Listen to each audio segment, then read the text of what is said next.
Hello, everybody. Thank you, President Grimson, for the continuing development of this Arctic Circle discussion and dialogue. So, press button. Oh, there we are. My task is to think in terms of the data in a general sense. And the data is across many different institutions.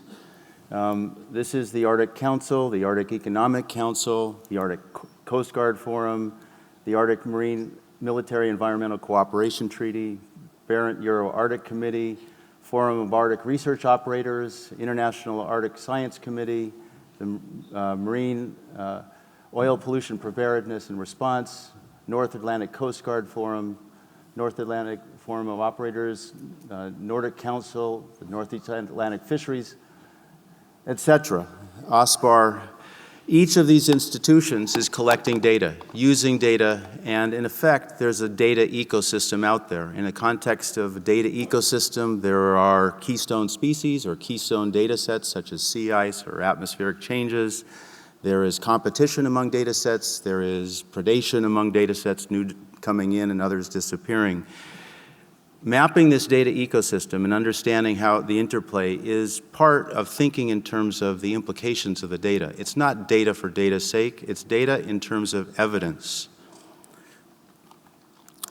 And in effect, this global Earth observing system, the data that we're collecting as a civilization, is involved with a decision support process. And if we think about the elements of the decision support process, there are stakeholder perspectives, which are elegantly included in this Arctic Circle, the spirit of inclusion. There are geospatial data, the natural sciences and the social sciences.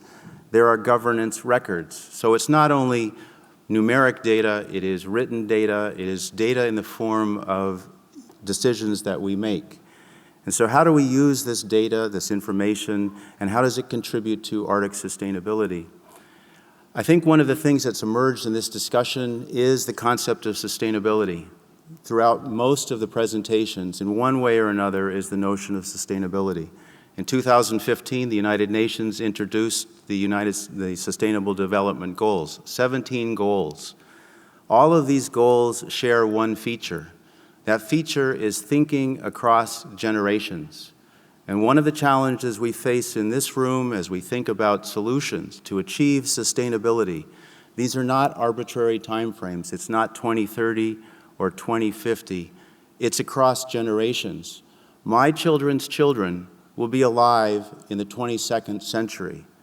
Our challenge is now to think across the 21st century and beyond. The types of decisions that we make in terms of these types of discussions, we're moving from a time where we're thinking in terms of research about sustainable development into a period of implementation for sustainable development. That transition is fundamental. We heard dialogue between the World Wildlife Fund and Guggenheim in terms of investment. $1 trillion of investment coming into the Arctic over the next couple decades. How do we position that investment to achieve sustainability? We have to be thinking over time frames that are generational across the 21st century. The types of decisions that we will make as a generation will fundamentally influence the environmental protection, the economic prosperity, the societal well-being, not only for the Arctic, but for the world. There will be lessons that emerge from the Arctic. And if we think in terms of those lessons involve options that we can contribute to not just built infrastructure, but the combination of built elements plus governance mechanisms. Something like the search and rescue agreement, while it's a forward-looking agreement, is incomplete without the types of infrastructure to implement it. So in setting the stage for the discussion, the data really is evidence, and the evidence is considered in the context of decision-making. And the decision-making ultimately has its vitality in the future of our generations. Thank you.